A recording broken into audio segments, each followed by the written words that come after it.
good evening, ladies and gentlemen, and welcome to Meet Touchstone Essentials Live. I'm Craig Dally, Vice President of Global Sales for Touchstone Essentials, and happy to be with you tonight. And I'm even more happy that Cindy Klement is here with us to teach us tonight all about enzymes and digestion, correct?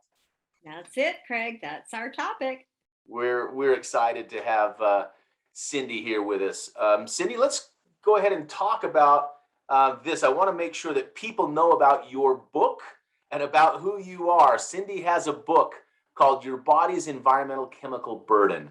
And boy, if you want to look at a book that's won a lot of awards and has all kinds of badges, every time I look at that page that has all those different badges on it, all the awards you've won with this, it's pretty impressive. So take a look at this book. But we're so excited to have Cindy on. Cindy is an excellent public speaker. She's got a master's degree in nutrition. She teaches the doctors about nutrition. She's been an herbalist and master healer for over 40 years. She knows her stuff, and she's a good friend of mine. We've been friends for, pushing 30 years now, Cindy. So that says a lot about our age, I guess, huh? I guess. But she's got all kinds of knowledge, and she's here to share that with us tonight. So we'll go ahead and turn the time over to you, Cindy. Thanks again for being here. Sure, my pleasure.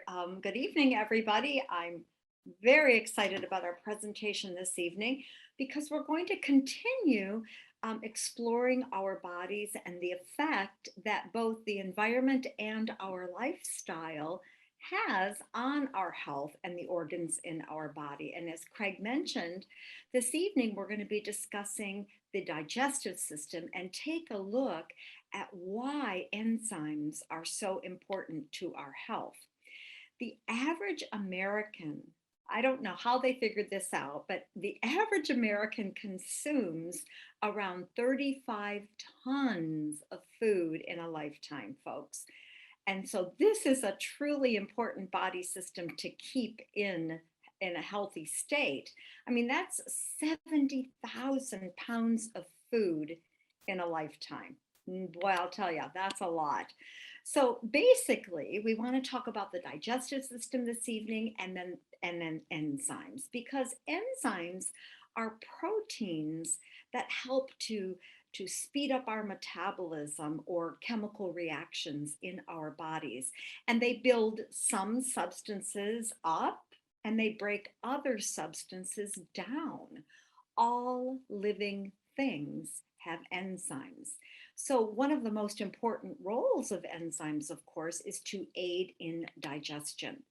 And digestion is just basically the process of turning the food that we eat into energy. And the enzymes themselves then break down the fats and the proteins and the carbohydrates. They also then help with breathing. Enzymes help us to build muscles. They help with our nerve functioning, as well as ridding our bodies of toxins. The body uses these nutrients that have been broken down for growth and for cellular repair. So this digestive tract is really a muscular tube that's coupled with a whole host of primary and secondary organs to assist it. So think of the digestive tract as a transformer of food into energy, because it transforms the carbohydrates that you eat into glucose or sugar. It transforms the proteins that we eat into amino acids, and it transforms those fats that we consume into fatty acids, or what's called glycerol. This digestive tract is think of it as a conveyor belt. It's really a muscular tube that on average is about 30 feet long from the mouth to the anus. And it's really pretty much a builder and a repairer of tissues. Now, there are more organs in your digestive system than in any other body system in our bodies. We use about 2/3 of our daily energy, or our daily calories, just to digest and clean house, as it's said. And that total daily energy expenditure is the estimation of how many calories you burn per day. So it's not how many calories you eat. It's not two-thirds of the calories that you eat. It's two-thirds of the calories that you burn throughout the day. Two-thirds of those are used for cleaning house and digestion. So that's, I think, a pretty impressive amount of calories. Now, digestion actually begins in our mouth. It begins with the first thought of food or even the smell of food. And the thought of food and the smell of food, what that does is it stimulates the stomach to immediately begin producing enzymes to be prepared for the food that is coming next. Now, in the mouth, the food is mixed with saliva, and that provides lubrication to the food, and it's made up of water and enzymes. If our mouth is dry and we don't produce saliva and we don't lubricate that food, swallowing it down through the esophagus can become quite problematic because, again, the saliva moistens that food for swallowing. It also contains necessary enzymes for the beginning of carbohydrate breakdown of the food. We have in the saliva something called amylase and lingual, so, tongue, lipase. And this is what begins the breakdown of that food. In fact, if you are hydrated enough, well hydrated, you will produce approximately a quart and a half of saliva every day. That's a lot of saliva. Now, in the tongue, I'm sorry, the tongue then, after we finish chewing, it voluntarily uh, swallows. It pushes the food back into the pharynx or the throat. But from there on out, this is the only voluntary process is in the mouth because after we swallow it, all the involuntary movement all the way through bowel movements because when that food enters the esophagus, the process of swallowing is carried on by peristalsis, which are those wave-like motions similar to that of the intestines. So this is, you can stand on your head and still the peristaltic motion of those muscles, those tiny muscles, will carry the food down to your stomach. Now, at the end of the esophagus, there's a specialized muscle around it that usually stays tightly closed. It only opens to allow food and liquid into the stomach. And what it does is it acts to prevent the reflux of stomach acid up into that esophagus because that can be extremely dangerous. And when this specialized muscle weakens, there are a lot of different symptoms that can occur. And this specialized muscle, by the way, is called the lower esophageal sphincter, or LES for short. Now, like I said, we can have, when that weakens, a person can experience heartburn. They can have chest discomfort. They can taste that bitter fluid flowing up back into the mouth. So while your stomach has special mechanisms that help protect it from strong acids and juices that break down our food, the esophagus doesn't have those same defenses. But if you produce enough saliva, your saliva can help to neutralize that digestive acid. Now, in the stomach, that food is then mixed with gastric juices and enzymes that break up the protein and other substances into a usable form. And again, as we mentioned, that stomach wall is protected from being digested itself by that tough coat, that tough layer of healthy mucus that's exuded from the stomach lining. And what that does is it provides protection from hydrochloric acid and some of the other acids and juices, because deterioration of that stomach lining, of course, leads to problems with digestion and assimilation of nutrients. So we want to keep that stomach lining as healthy as possible. Now, in the stomach, once the stomach has gotten, or once the food is in the stomach, it now becomes something called chyme, chyme, chyme, and it's pushed when it's done through, if you look at the image, the pyloric sphincter, and it goes, that's the first 12 inches of the small intestine. And that's where the pancreas then secretes its digestive juices.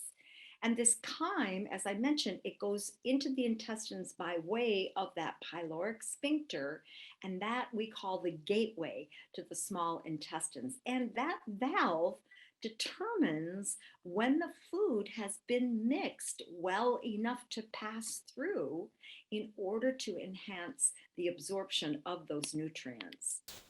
Now, the accessory organs are the liver, the gallbladder, and the pancreas, and they attach to what's called the duodenum. Is that in that picture? It should be, but I don't know if I see it or not. Oh, there we go. Here we go. See where it says common bile duct? Well, you can see the gallbladder, the pancreas, and the liver all connect there by that common bile duct, and they dump in the enzymes to help digest proteins, carbs, and fats. And if fats are present in the material, in the food that we are digesting, bile, which is secreted by the liver and stored in that gallbladder, it's released and secreted to help break down those fats. Because I want you to think about this. If you made let's say you made chicken noodle soup and you boiled the chicken, but then you wanted to finish it the next day, so you put it in the refrigerator, and then when you took it out, there was that heavy layer of fat. You peeled that off, and maybe you put it into a larger pan to add the noodles or whatever. But now you have to clean that pan. Now you can run all the hot water you want into that pan, but what you really need is detergent to clean it. Because what detergent does is it breaks those fat particles into very small particles so that you can wash it and rinse it and clean it. Bile acts as a detergent itself, and what it does is it separates the fat into smaller droplets so that the pancreatic enzymes can further break it down. So one of the things to think about is it's thought that a high fat diet disturbs that chemical balance in the bile and causes it to crystallize and form gallstones. Now, the pancreas itself, it's got double duty. It's both a digestive organ and as well as an endocrine gland, meaning it produces hormones. So digestive wise, it produces something called protease, which helps break down proteins, amylase, which helps to break down starches, and then the pancreatic lipase, which helps to break down fats. Now, it also secretes a substance that helps to neutralize the digestive acids in the food, along with additional enzymes that continue the breakdown of those proteins and carbs. Now, the pancreas, as I mentioned, is an endocrine gland because it also produces the hormones insulin and glucagon, which we'll be talking about in a future webinar. Now, the liver itself is the largest organ in the body. It weighs about 3 pounds and is the size of a football in a grown adult. And what it does is it stores fats and carbs and proteins and vitamins. And one of its jobs as well is to neutralize poisons. In fact, more than 500 vital functions have been identified with the liver, including, as we mentioned, the production of bile that helps carry waste away and break down the fats in the small intestine. The liver also can produce certain proteins for blood plasma. It helps to regulate blood clotting, and it's involved in the production of cholesterol and other special proteins that help to carry fats throughout the body. The liver can help balance and actually make glucose or blood sugar as needed. It regulates amino acids, and of course, those are the building blocks for protein. It can clear the blood of drugs and other poisonous substances. So it's really a busy organ. And also, especially at this time of year, think about this, it can help the body resist infections and viruses by making immune factors and removing bacteria from the bloodstream. So we've got I mean, the digestive system, when you think of digestion, you just think of digesting your food, but these organs do so many other things as well. So enzymes, they digest our food and they allow for a complete absorption of nutrients. Enzymes occur naturally in raw, unprocessed food, and yet the average American only eats 10% raw whole foods, and we need 50% for optimal health. So you can see that enzymes are a very important supplement that we should be taking into our bodies on a daily basis because enzymes are required for detoxification. What they do is they help to turn fat soluble toxins into water soluble toxins so that they can be eliminated from the body much more easily. In fact, the less enzymes you produce or have in your body, the more toxicity then is in the body. Enzymes can also help, along with the kidneys, to balance the pH in our body, and it can help to reduce overall inflammation. Enzymes speed up chemical reactions in the cells, but interestingly, they can do that without destroying themselves or the nutrients that they act upon.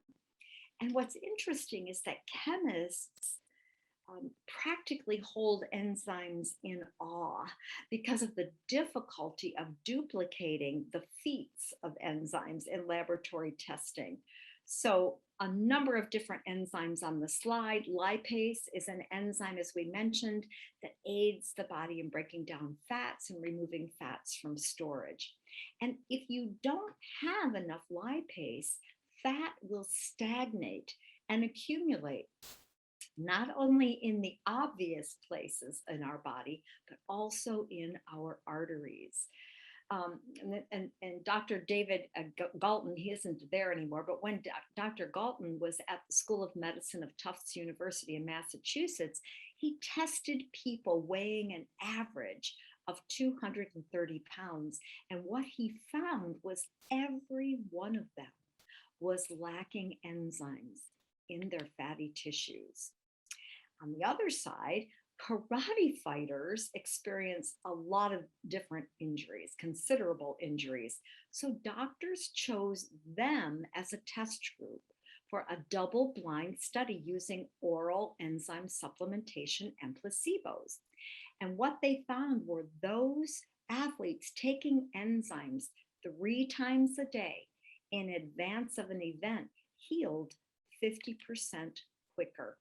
So German Olympic team doctors, then they conducted similar tests with all kinds of athletes. And the results of their studies showed that for 82% of these athletes, soreness from their strenuous events was considerably less when taking enzymes. There's also a Dr. Max Wolf, and he was a former New York City Fordham University professor of medicine. And he reported that tests of 347 patients with cardiovascular disorders, he showed that 87% of them were completely free or almost free of symptoms after taking enzymes. Another doctor, Dr. Dench, and he was an Austrian professor of medicine. He conducted similar tests on patients who had problems with blood clots, and 93% of those patients significantly improved after enzyme treatments. So folks, without enzymes, body functions get too slow to sustain life because enzymes are essential. And as our body ages, it produces less and less of these enzymes. The statistics show that a 70-year-old will produce at times as little as half of the enzymes that they produced when they were 20 years old. Bromelain, of course, we use that for digestive support and to soothe muscles. But nanokinase is an enzyme that's extracted from a popular Japanese food called natto. So nattokinase has been shown to reduce certain factors of blood clotting and lipids or fats that are associated with an increased risk of cardiovascular disease. We also have serratiopeptidase, which aids digestion and joint support. It's what's called a proteolytic enzyme, meaning that it breaks down proteins into smaller components and then blasts undigested proteins so that your red blood cells are free to flow with more and more oxygen. Serratiopeptidase has been used for reducing inflammation in the body. Edemic means water retention. So serratiopeptidase has anti-edemic properties. It's also an analgesic, so it helps to relieve pain. It has fibrinolytic properties, as well as caseinolytic properties. Now, if you have fibrinolytic properties, it basically means that it breaks down fibrin within the blood clots. And fibrin is like a webby blood. So it breaks down that webbiness that clumps the cells together. Whereas a caseinolytic protease contributes to cell homeostasis, so brings it back to balance. So enzymes are just critically important in our bodies. And it really doesn't matter how many good foods you eat if you can't digest them properly. So without enzymes, you can't get the full nutrition from your food. So these 5 products on the screen all provide 5 types of plant-based digestive enzymes that help you to unlock the nutrition from all the food groups to enhance your nutrient absorption. So super green juice, organic super protein, super greens plus D, essentials, and green energy. All of these 5 products have the enzymes that we need for not only digestion, but as you've seen, cardiovascular disease, for our joints, for energy, for vitality. So very, very important. So when you see the label and you see amylase, know that that's helping you to digest starches. And if you see protease, that's going to help in the digestion of protein. And if you see cellulase, that's the digestion of the cellulose plant fiber in fruits and vegetables or in plants. Lactase will help you digest milk, and lipase helps you with the digestion of fats. So let's talk a little bit then about the association of toxins and how they affect digestive health.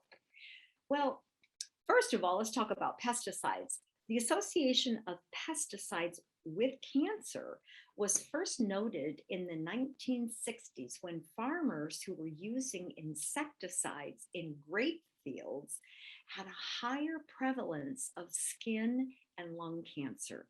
But since then, the health studies have associated pesticide exposure to cancer of the colon, cancer of the esophagus, cancer of the pancreas, and cancer of the stomach. So this is where organic supplements, organic foods are so important for our health to eliminate that additional exposure that we may get. In laboratory animals, high doses of pesticides caused liver tumors and enlargement of the liver. And then studies on both PCBs and BPA in the human body shows abnormal liver enzymes, non-alcoholic fatty liver disease, and liver cancer. So it's really important that we also, along with getting nutrition and enzymes, to consider the toxicity that and the assault on the health of our organs with these environmental chemicals. The VOCs, the volatile organic compounds, are associated with a number of disorders in the body. In fact, long-term exposure to VOCs resulted in damage to the liver, liver impairment, and changes in liver functioning. So thank goodness for zeolite. right? It's a natural supplement that works at the cellular level to safely remove toxins and heavy metals from the body that we are bioaccumulating in our everyday life. So, daily use of zeolite is imperative to our health, especially in today's highly toxic world. But daily use of CBD is also imperative to our health. There's a peer-reviewed journal called the Journal of Endocrinological, oh, forget it, investigation. And what it said is the endocannabinoid system conveys protection to the GI tract from inflammation and abnormally high gastric secretions. So we need to feed that endocannabinoid system. In other cannabis and cannabinoid research, they've stated that CBD plays an important role in the endocannabinoid system in the control of motility. So that's the movement, that's the peristaltic motion. In hunger signaling, are you hungry all the time? Are you not hungry enough? As well as inflammation in the digestive organs. So these five, well, actually four, we took the pet one out. Oh no, it's still there. Okay, these three CBD products can feed and support our endocannabinoid system, and they come in strengths of 25 milligrams or 50 milligrams per serving. And remember, Touchstone Essential CBD is organic. It doesn't have solvents. It doesn't have artificial ingredients. It's fast acting, it's highly absorbable, and it's non-genetically modified. And those are all extremely important for our health. So in closing, I want you to remember that chewing food thoroughly allows the body to send a signal through the vagus nerve. And that's a nerve that runs from the stomach to the brain, from the gut to the brain, to signal when we're full and to stop eating. So if we're eating really quickly, this signal doesn't have time to act. One of my mentors, Dr. Bernard Jensen, had a kind of a comical saying. It was, chew your liquids and drink your solids. And what he meant by that is chew your liquids even when you're drinking your protein shake or drinking your super green juice. Chew it, swish it through the mouth, and get the saliva on it. And that would be chewing your liquids. And of course, drinking your solids means nothing more than chewing it so thoroughly that it's as if you're drinking something liquid. So remember, chewing is powerful. It's inexpensive. It doesn't cost you anything to do this. So folks, that concludes tonight's presentation. Please join us on October 21st. We're going to take a look at the continuation of that digestive system by going into the intestinal system. And we'll look at the amazing Touchstone essential products that can help support it and why and how. So thanks for joining us this evening, folks. I'll turn it back to you, Craig. Thank you, Cindy. We really appreciate you. It's fun to learn about the digestive system and how it works and the amazing products that Touchstone Essentials has. You know, I've been doing a little bit of work with our products, just putting some slides together, and I was amazed at how many had these digestive enzymes. Just over and over, digestive enzymes have been included. So just by the fact that you take these supplements on a daily basis, you're getting these digestive enzymes and additional help to improve your digestion and the absorption of food and all the wonderful things that you talked about. So folks, keep taking those products. They're doing you a world of good. Cindy, thank you so much. Ladies and gentlemen, thank you for being here. We're excited to deliver this information, and we can't thank Cindy enough for being here to share it with us. Make sure that you tune in again next time, where we'll learn a little bit more about the intestinal system, which will be fun. So thanks again, Cindy. Thanks for everybody for being here. We appreciate you. Take care. Have a wonderful evening. Bye-bye.